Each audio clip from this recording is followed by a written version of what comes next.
भाले आदिवासी लोग गांव देहात के लोग क्या समझेंगे कि तो कुड़ुख ग्रंथ है, कुड़ुख पुस्तक है। हम लोग बहुत भादों का एकादशी में बहुत आस्था विश्वास से मनाते करना बंद कर देना चाहिए, समझना। ये लोग आदिवासी हैं, ये ईसाई हैं कि अल्पसंख्यक है कि क्या। तो एक धर्मांतर कराने का जो दुकानदारी चलता था, चावल दे करके, कुआं कोड़वा करके, चापा गड़वा कर, शिक्षा भिक्षा जितने प्रकार के लोभ लालच, यहाँ तक पैसा कौड़ी दे करके कई अखबारों में आ रहा है। आदिवासियों के नाम से 100% आरक्षण का लाभ लेने वाला वो बंद होने वाला है। इसलिए घबराहट में ये कुछ भी अलर बलर अनबल बयान। दिसंबर को ये लोग ठीक से बड़ा दिन यानी 25 दिसंबर मना नहीं सका।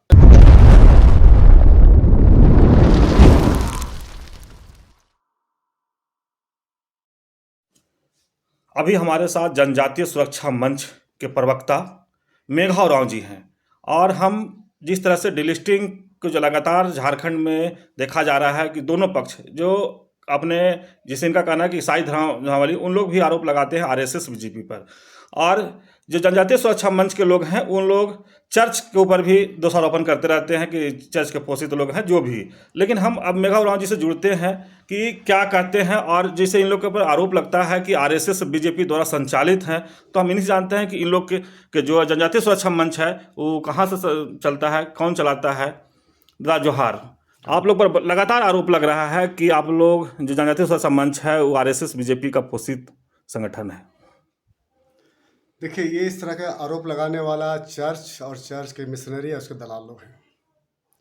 डिलिस्टिंग के जहाँ तक बात है, डिलिस्टिंग 1970 से ही कार्तिक उरांव के द्वारा उठाए गए मामला को आज जनजातीय सुरक्षा मंच उठा रहा है, और इसके लिए 2006 में जनजातीय सुरक्षा मंच का गठन हुआ।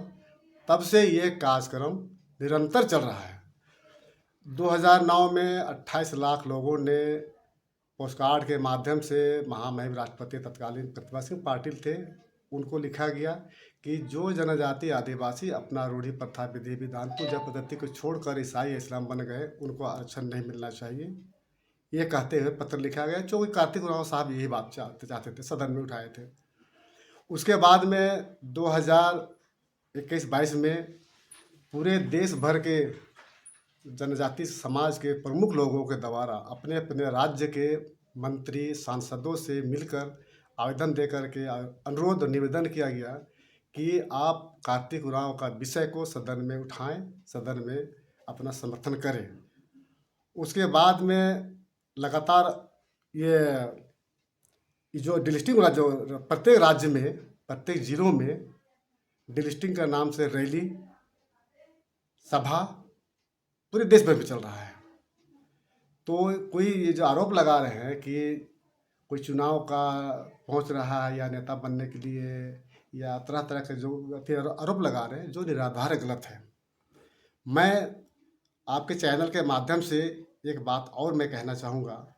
जो लोग कह रहे हैं चर्च के लोग कि आरएसएस या भाजपा के द्वारा कहा हुआ बात को जनजातीय सुरक्षा मंच उठा रहा है या बोल रहा है, तो आपके माध्यम से मैं बताना चाहता हूँ वैसे लोगों को कि स्वतंत्र रूप से जनजातीय सुरक्षा मंच जनजातीय समाज के लिए काम कर रहा है, और लड़ाने वाला बात हम लोग नहीं, ये चर्च के लोग करते हैं, पादरी पास्टर उनके दलाल लोग।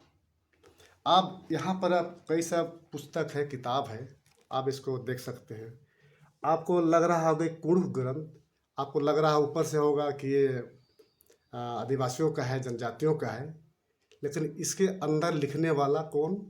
पादरी है, चर्च के लोग हैं, बिशप लोग हैं, और इसमें पूरी तरह से बाइबल का यानी ईसाइयों का पद्धति, ईसाइयों का प्रवचन, उनका सिद्धांत को इस किताब में लिखा हुआ है।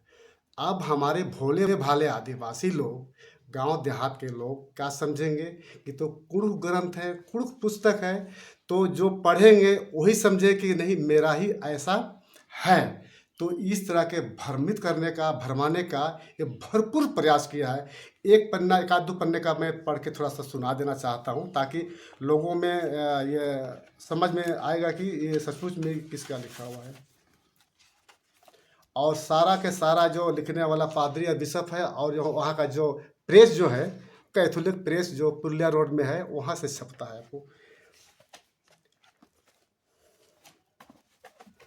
तो मैं इसको पढ़ के सुना देता हूँ। मैं सब सारे झंडा पताका लगाया हूँ, कलर किया हूँ।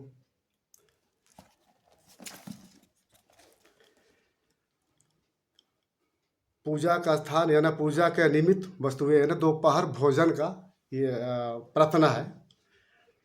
हे ईश्वर, तू ही इस धरती में आने का कारक हो, तू ही हमारे मालिक हो, तू ही हमारे सुख दुख के भागीदार हो, तू ही हम लोगों को अच्छे स्वास्थ्य में रखे, तू ही हमारे और परिवार के सदस्यों के लिए सन्मार्ग पर चलने की सद्बुद्धि और सामर्थ्य दे। हमारी ज़रूरत तू स्वयं जानता है, तू उसे पूरा कर।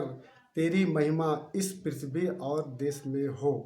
सिर्फ यहाँ पर आमीन कहना छूट गया है। माने कहने का मतलब कि पूरी तरह बाइबल का नीति वचन सिद्धांत को रखा है। इसी तरह विनती, संध्या बेला का पूजा का विनती है।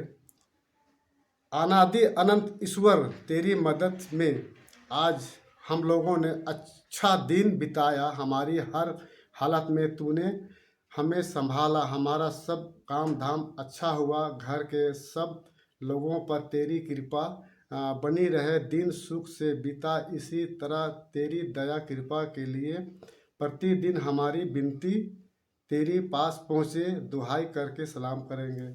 कि कहीं कहीं से लगता है कि ये उरांव आदिवासियों का है।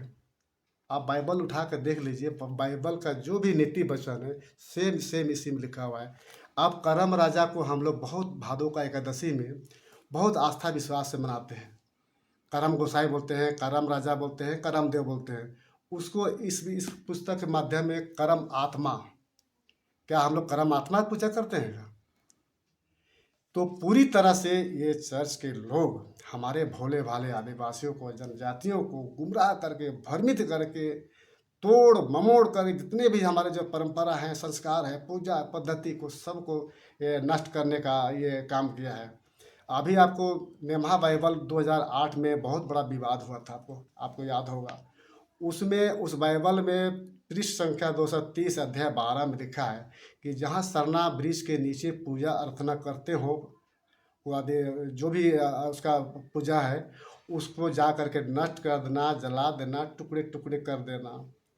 और उसी तरह कई पुस्तकों में हमारे जो महादेव को, हमारे जो सिर सिद्धा नाले के बारे में गंदा गंदा शब्दों में लिखा है। कर्म को भी लिखा है पादरी पास्टरों ने कि कर्म के दिन अपना नाचते गाते हैं और अपना आचरण खराब करते हैं लड़के लड़कियां। इसको आदिवासी समाज से ही हटा देने की बात करता है।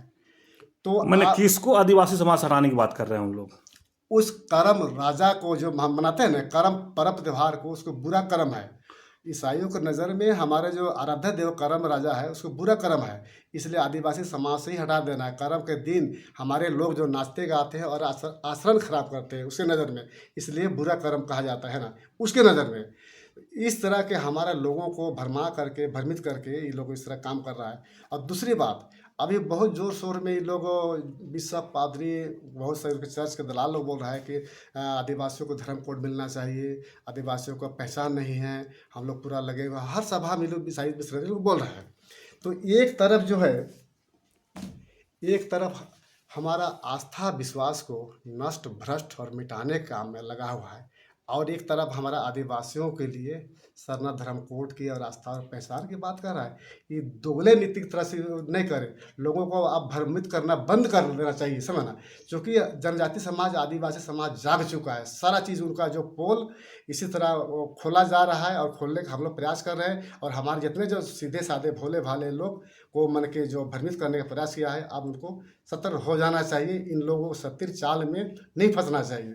अब एक दूसरी किसको अपील कर रहे हैं कि इन लोग के जाल में नहीं फंसना चाहिए? हमारे जितने भी जनजाति मूल आदिवासी समाज को, भाई बहनों से मैं अपील करना चाहता हूं कि अभी जो चर्च का जो षड्यंत्र है उनके चाल और चरित्र को समझने का प्रयास करें। हमारे जो पूजा पद्धति से लेकर हमारे लोगों को, भाई से भाई को अलग करना धर्म के नाम से, समाज के बीच में जहर खोलना, नफरत के बीज बोना, माने तरह तरह जितने भी प्रकार के हमारा जो पूजा स्थल है, पूजा पद्धति है, सरना माँ, धरती माँ को शैतान की पूजा करना, दुष्ट आत्मा कहना, ये क्या है? लड़ाने के कौन कर रहा है? लड़ाने के लिए ईसाई मिशनरी के चर्च, उसके दलाल लोग कर रहे हैं। और एक चीज़ मैं और थोड़ा सा दिखाना चाहता हूँ, ये दोनों बिशप का हस्ताक्षर है। माननीय हेमंत सोरेन जी को पत्र लिखा गया है कि सर्व धर्म कोड दिया जाए। और उसके बाद ये रामेश्वर उरांव जी क्रिसमस के दिन गए थे बधाई देने के लिए, तो दोनों बिशपों ने इनसे आग्रह किया कि ये सनातन धर्म कोड, ये कैथोलिक चर्च की पुरानी मांग है, इसे जल्द से जल्द पूरा किया जाए। दूसरी बात, इसमें अखबारों में बहुत सा बड़े बड़े अखबारों में आया, दोनों का फोटो आया माननीय लोग का। उसके बाद में ये इनके 12 विधायक हैं, ईसाइयों का 12 विधायक, इनको खुद उनका बयान है, स्टेटमेंट है। इनका कहना है कि राज्य कैबिनेट में ईसाइयों को भी जगह मिले। आप ये बताएं, ये लोग आदिवासी हैं कि ईसाई हैं कि अल्पसंख्यक है कि क्या है? इसीलिए हम लोग बार बार बोलते हैं कि दोनों फायदा लेना बंद करो। चाहे ईसाई तरफ अल्पसंख्यक रहो या आदिवासी बन के रहो, या तो दोनों फायदा लेना आप नहीं चलेगा, नहीं चलने देंगे हम लोग। इसलिए आप हमारे जितने जो लोग हैं, हमारे भाई बहनों से आग्रह करते हैं कि अपने जो बेटा बेटी, अपने परिवार के लिए, सगे संबंधियों के लिए अगर नौकरी और आस्था विश्वास को सचमुच में आप अपना पहचान रखना चाहते हैं तो इससे बचना है। और हमारे जो डिलिस्टिंग जो रैली जो हो रहा है उसको समर्थन भी करना चाहिए, क्योंकि हम लोग अपने जनजाति समाज हित के लिए हम लोग ये उठा रहे हैं। इसको समझने का प्रयास करना चाहिए। और आज जनजाति समाज ये समझ चुका है। पहले 1970 तक ये बात को उठाने वाला कोई नहीं था। एक कार्तिक उरांव उठाए थे, उसके बाद में लगातार इसे उठाने लगे। तो हमारे जो विषय है जनजाति सुरक्षा मंच का मांग है, अब इसको समझने लगा है और हर जगह हर तरह के धरना प्रदर्शन रैली में जो जाने लगे हैं। तो ऐसे लोग जो भ्रमित करने वाले लोग, चर्च के मिशनरी के लोग को अब अखड़ने लगा, दहशत हो गया कि अरे बाप, हमारा जितने जो हम जो ये करते थे, भ्रमित करते थे, अब ये लोगों जागरूक हो गया है। इसलिए हमारा अब रोजी रोटी या जो भी हमारे करते थे वो दुकानदारी उनका बंद होने वाला है। इसलिए किसका दुकानदारी बंद होने वाला है? ईसाई मिशनरी होगा, क्योंकि उनका किस तरह का दुकानदारी चलाते थे वो? पहला तो एक धर्मांतर कराने का जो दुकानदारी चलता था, चावल दे करके, कुआं खुड़वा करके, चापा गड़वा कर, शिक्षा भिक्षा जितने प्रकार के लोभ लालच, यहाँ तक पैसा कौड़ी दे करके, कई अखबारों में आ रहा है इसका जगह जो हो रहा है, दे करके हमारे लोगों को धर्मांतर कराने का जब प्रयास किया जा रहा था, वो दुकानदारी। दूसरा में कि इनको आज हमारे जनजाति को नाम से, आदिवासियों के नाम से 100% आरक्षण का लाभ लेने वाला वो बंद होने वाला है। इसलिए घबराहट में ये कुछ भी अलर बलर अनबल बयान दे रहे हैं। आप तो ये कह रहे हैं, कौन घबरा रहे हैं? ईसाई लोग, धर्मांतरित लोग जो अपने पूजा पद्धति छोड़ दिया है। कल तक हमारा जो पूजा पद्धति को शैतान कहने वाला, घृणा करने वाला, आज एकाएक इनको क्या हो गया? ये हमारा संस्कार संस्कृति को आप मान कि वो बोलने लगे नहीं ऐसा है। तो नहीं, आप डिलिस्टिंग की बात किए, उन लोग बोले कि डिलिस्टिंग की रैली एकदम फ्लॉप था। देखिए, आरोप तो हम भी कुछ लगा सकते हैं, वो भी लगा सकता है, कोई है ना, लगाना तो कोई बड़ी बात नहीं है। लेकिन हम दावे के साथ कह सकते हैं कि 24 दिसंबर 2023 की जो रैली है, करीब 1 लाख के लगभग रैली थी। और पूरे मैदान में कह सकते हैं भरा हुआ, आप लोग चैनल वाले देखे होंगे। लेकिन और जो आरोप लगाना है लगा सकते हैं। आप देखे होंगे कि 24 दिसंबर 2023 को हम लोगों ने रैली किया। उसके बाद 25 दिसंबर को ये लोग ठीक से बड़ा दिन यानी 25 दिसंबर मना नहीं सका। घबराहट और चिंता, और समय पूरे धूमधाम से मनाता था तो पूरे देश में उस दिन 25 दिसंबर को बड़ा दिन धूमधाम से नहीं मनाया। यह दहशत है ईसाई मिशनरियों में। मैंने किस चीज़ का दहशत? दहशत की अब हमारा जो भी रोजी रोटी जो छोना रहा था, हमारा जो हम खाते थे बरगला करके, लोगों को भ्रमित करके, वो हमारा दुकानदारी आप छिनाने लगा। मैंने दहशत क्या चीज़ का इन लोग का? अब जैसे आप दहशत की बात कर रहे हैं, ये लोग जाग गया है, जनजाति समाज में जागरूक आ गया है, अब हमारे खिलाफ बोलने लगे हैं, इसलिए उन लोगों को यह दहशत पैदा हो गया, सन्नाटा पसरा रहा। ये चिंता का विषय रहा उन लोगों में। लेकिन आप लोग पर भी आरोप लग रहा है कि चुनाव जिस तरह से आ रहा है नज़दीक, तो आप लोग डिलिस्टिंग बहुत जोर से कर रहे हैं, तो आप लोग को नेता बनना है, इसलिए। देखिए, हम लोग को कोई नेता नहीं बनना है, ये चुनाव से कोई लेना देना नहीं है। जनजाति सुरक्षा मंच स्वतंत्र रूप से अपने जनजाति समाज के हित के लिए काम कर रहा है और 2006 से गठन हुआ तब से ये जनजातीय सुरक्षा मंच अपना विषय को उठा रहा है। 2009 में 28 लाख लोगों ने पोस्टकार्ड के माध्यम से तत्कालीन राष्ट्रपति महामहिम प्रतिभा सिंह पाटिल को पत्र लिखा गया कि जो जनजातीय आदिवासी अपना रूढ़ि प्रथा विधि विधान छोड़ दिया हो उसे आरक्षण का सुविधा बंद हो जाना चाहिए, ऐसा लिखा। उसके बाद लगातार हम लोग को ये कार्यक्रम हो रहा है। उसके बाद में 2021 में प्रत्येक राज्य में अपने अपने क्षेत्र के लोग, जैसे मैं झारखंड से था तो उसी तरह प्रत्येक राज्यों का मंत्री और सांसद से मिल करके ज्ञापन सौंपा कि कार्तिक उरांव का विषय को सदन में उठाए, उसका समर्थन करें, और उठना भी शुरू हो गया। तब से उठना भी शुरू हो गया और हमारा वो निवेदन था। और दूसरा आरोप है कि आरएसएस बीजेपी आदिवासियों को मुर्गा लड़ाई की तरह लड़ा रहे हैं और पैसा भी कमा रहा है, सत्ता सुख भी भोगने के जो आरोप है वो लग रहा है बराबर। देखिए, जो जैसा रहता है वैसे ही दूसरों को समझता है, वही सोचता है। ये मुर्गा की तरह लड़ाने वाला कोई दूसरा नहीं है, ईसाई मिशनरी है। ईसाई मिशनरी के चर्च और चर्च के दलाल लोग हैं। उन लोग तो आप लोग पर आरोप लगा रहे हैं कि भाजपा आरएसएस के द्वारा जो इन लोग कर रहे हैं और आदिवासियों को आप उन पर आरोप लगा रहे हैं। तो मैं दिखाया ना कि ये लड़ाने वाला कौन काम किया है, ये लिखने वाला कौन है, ये पादरी भी सब लोग हैं। ये कुरुख ग्रंथ दिखा के क्या मैंने आदिवासियों को या दर्शकों को क्या बताना चाहते हैं? आपके माध्यम से दिखा कर ये हम दिखाना चाहते हैं कि जागो, हमारे आदिवासी समाज जो चर्च के षड्यंत्र को, उसके चाल चरित्र को समझो। हमारे लोगों को, हमारे जो पूजा पद्धति है, संस्कार है, संस्कृति है, इस सारे को नष्ट भ्रष्ट करके लिखने का प्रयास किया है, आपस में लड़ाने की बात किया है। इसी तरह बहुत सा किताब है, उन्हीं के द्वारा लिखा गया है। ये सारा चीज़ हमारा जो पर्व है, त्यौहार है, पूजा पद्धति को मने विकृति पैदा करके ये लिखने का काम पादरी ईसाइयों ने किया। और वहाँ पर छपाने वाला कौन, पुरलिया रोड कैथोलिक प्रेस है, वहाँ से छपा। इसी तरह का और इस तरह एक और है। 2008-9 में एक बाइबल था।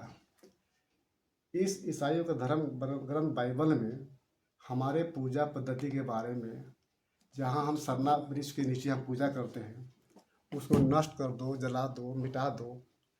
तो लिखने वाला कौन, आरएसएस है, भाजपा है कि जनजातीय सुरक्षा मंच? लड़ाने वाला काम, लिखने वाला काम। आप जहाँ नेहा बाइबल को दिखा रहे हैं, ये तो एक धर्म ग्रंथ है, इसमें तो धर्म में जो लिखा हुआ है उसी के बाद रखा गया है और लोग इसी को अनुसरण भी करते हैं। तो आप नेहा बाइबल को यहाँ पर क्यों ला रहे हैं? नेहा बाइबल एक पवित्र ग्रंथ है, किसी का भी उसका आप अपमान नहीं करते, लेकिन उस धर्म ग्रंथ के माध्यम से ये लिखने का क्या तुक था, इसलिए कि ये साबित करे कि ये नेहा बाइबल में ही लिख दिया है। जो भी लिखा है वो सही माना जाएगा, यही ना इसको ना। और हमारे लोग, हमारे सीधे साधे भोले भाले आदिवासियों के ऊपर ये नेहा बाइबल वितरण करता है, पढ़ता है कि देखो ऐसा। तो हमारे भोले भाले लोग पढ़कर यही ना समझेंगे कि ऐसा है वैसा है। बताने का मेरा पीछे यही कारण है कि अपने धर्म ग्रंथ बाइबल में इस तरह के लिख करके हमारे लोगों को लड़वाने और मिटाने और नष्ट करने का ये बात कर रहा है। एक तरफ मिटाने की बात करता है, दूसरी तरफ हमारे पहचान की बात करता है। आप लोग तो बोला जा रहा है कि नागपुर से संचालित हो रहे हैं आप लोग। हम लोग कहीं से कोई संचालित नहीं हो रहा है। मैं आपकी किताब के माध्यम से बता दिया हूँ कि लिखने और पढ़ाने और लड़वाने वाला ईसाई मिशनरी के लोग हैं। और कहीं हम लोग, चूँकि अगर अपनी धर्म संस्कार संस्कृति की रक्षा की बात करें तो आरएसएस हो जाते हैं, भाजपा हो जाएंगे। और चुपचाप रहते हैं तो समझो कि मन की ये है। तो इनका जो दोहरा नीति, दोहरा चरित्र, चाल चरित्र को हम सब लोग को समझना होगा, है ना। आपको करिया मुंडा या बाबूलाल मांडी पर भी आरोप लग रहा है कि चुनाव, करिया मुंडा पर कि वहाँ पर खुट्टी में बहुत दिन से सांसद रहे, लोकसभा के उपाध्यक्ष भी रहे, लेकिन रहते भर में डिलिस्टिंग और कबील के कहीं जिक्र नहीं किए। लेकिन क्या अब लगता है कि उनको सत्ता की जरूरत है इसलिए फिर डिलिस्टिंग की बात कर रहे हैं? देखिए, पहली बात तो राजनीतिक वाला तो हम जाना नहीं चाहते हैं। और ये बात करिया मुंडा जी की, वो एक बहुत सम्मानित व्यक्ति हैं और उनके द्वारा कई बार लोकसभा और उपाध्यक्ष भी रहे हैं। उनको अगर लालच होता ना तो अभी कहीं ना कहीं कुछ होते हैं ना, उनको कोई लालच नहीं। लेकिन अंतिम समय में उनको लगने लगा है कि हमारे जनजाति समाज का जो हक अधिकार है, आस्था विश्वास को बचाए रखना चाहिए। उन्होंने वो आवाज़ उठाया है। इसमें कोई बुरा बात नहीं होना चाहिए। हमारा समाज के लोग हैं, हमारे समाज के प्रतिनिधित्व कर रहे हैं, तो इसमें तो कोई अति बुरा नहीं है। तो क्या लगता है जो चुनाव है, डिलिस्टिंग और उधर से ईसाइयों या धर्मावलियों के जो बीच का ये है, चुनाव में दिखेगा क्या चीज़? आप लोग जैसे हम लोग कहना है कि चुनाव के नज़दीक आने पर डिलिस्टिंग आप लोग कर रहे हैं, तो उधर से भी उन लोग अपना आदिवासी एकता की बात कर रहे हैं, तो दोनों चुनाव में दिखेगा दोनों का अपना। देखिए, हम लोग दिखाने और दिखने के लिए नहीं है। हमारा जो कार्य है, हमारा जो आंदोलन है, वो चलता रहेगा। चुनाव कब आएगा, कब जाएगा, उससे कोई मतलब नहीं।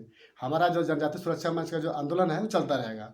वो और 2024 भी, 2029 भी, जब तक कि हमारा जो जनजातीय सुरक्षा मंच के द्वारा जो मांग किया गया है, जब तक पूरा नहीं होता है, तब तक ये आंदोलन चलता रहेगा। और आने वाले समय में हो सके दिल्ली का घेरा डालो, डेरा डालो वाला भी कार्यक्रम हो सकता है।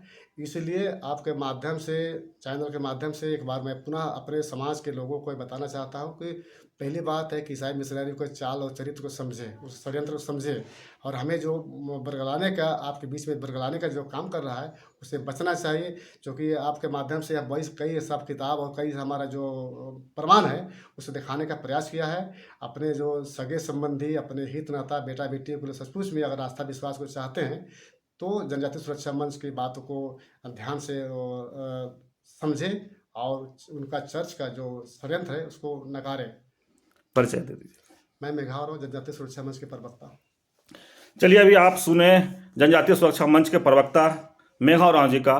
कई बुक दिखाए, कई बुक से समझाने की कोशिश किए आदिवासी जनजाति जो हैं और दर्शकों को। आरोप इधर से डिलिस्टिंग बोलते हैं तो उधर से कहीं ना कहीं आरएसएस और बीजेपी पर आरोप लग रहा है। और जैसे इन लोग कभी जनजातीय सुरक्षा मंच के लोग जो हैं, इन लोग भी कहते हैं कि चर्च के द्वारा जो उन लोग पोषित है, वो हम लोग को बात ये कर रहे हैं।